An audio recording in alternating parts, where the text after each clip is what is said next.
Yeah,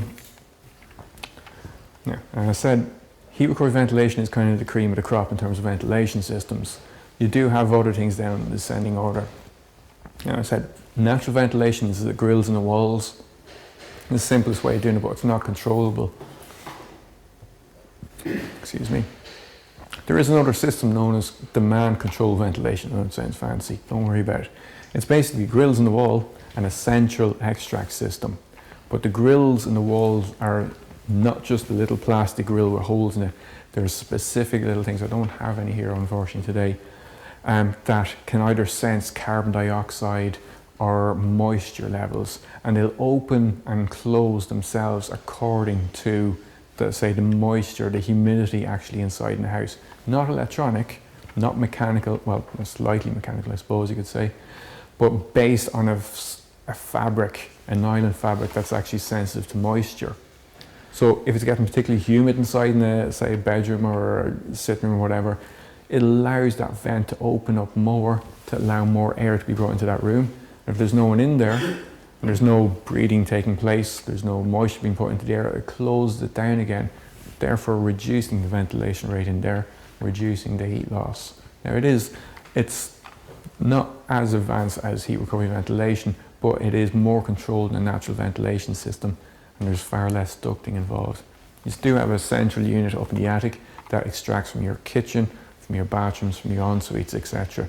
So that drives the system, that pulls air into the house through all the various grills. And they can be grills that's stuck into the wall or stuck in as trickle vents at the top of the windows. I think there might be pictures of them. But you see the layout, the extracting from these areas and the fresh air coming in through the window grills. Do I have pictures of them? So there's just an attic unit. There's just a picture of a bathroom one, for example, where you have a little sensor. So if you happen to walk into the bathroom, hello, I'm here, picks up, there's a person there, and it opens it up, and it sends a signal back to the unit to increase the fan rate down as well. But these are the ones that would be going inside in your windows. They look pretty much the same as the existing window vents. Now, they're not exactly the same size, so if you do get them, you have to give them to your window people to make sure you cut the holes the right size for them. But essentially, they don't look any different, but they do open and close according to the humidity inside in the house, and therefore control the ventilation rate. And this would be the part that would go inside, say up in your bedroom wall or go up in your sitting room wall on the inside of your grill coming in. Now, I suppose I should say in any of these ventilation systems, these are to provide the ventilation for the house. They don't provide the ventilation for a fireplace or a stove. That must have its own dedicated vent. There's certain sizes typically. If you are building a house and you're putting in a fireplace, I'm going to say don't, but if you do put one in, I'd say go for a stove instead of a fireplace. It's far more efficient. A stove is about 80% efficient, a fireplace is about 30% efficient. So in goes 10 kilograms of wood, out goes 7 kilograms of heat. If you have a stove, in goes 10 kilograms of wood, you're only losing 2 kilograms. So it's much more efficient. But anyway, they need their own ventilation. So ideally, if you are building a house, you bring a vent pipe from outside, under the floor, up to the location of where the stove or the fireplace is. That prevents any cold breeze being brought across the room, reducing heat loss as well.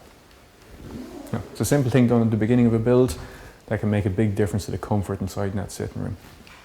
Sorry, are you saying do it under the floor rather than through the chimney? Sorry, I might have missed it. Oh, sorry, the fresh air for, you see, so you got a fire, it needs fresh air, so bring the fresh air in, ideally in a duct underneath the floor, up to the fireplace location. Obviously the smoke still goes up out the chimney.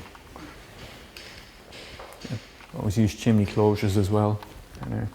Advantages of it, it's more efficient than natural ventilation. It only ventilates as much as the rooms require according to the occupancy of the rooms. So if you have 20 people all crammed into your sitting room for a dinner party or something like that, the thing's wide open, letting in the air.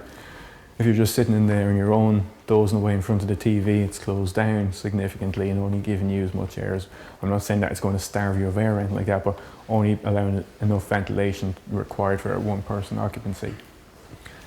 It only extracts air based on how much air is going in. So if there's very little air going in, because there's no one at home, then it doesn't need to extract much air.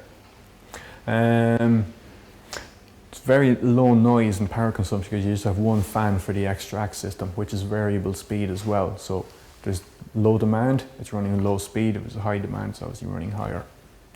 And it ensures that the building is properly ventilated. It's an easily installed in new builds, but in a lot of cases it can be installed in existing buildings without much difficulty either. Just replacing the window ones or the wall vents, etc. like that.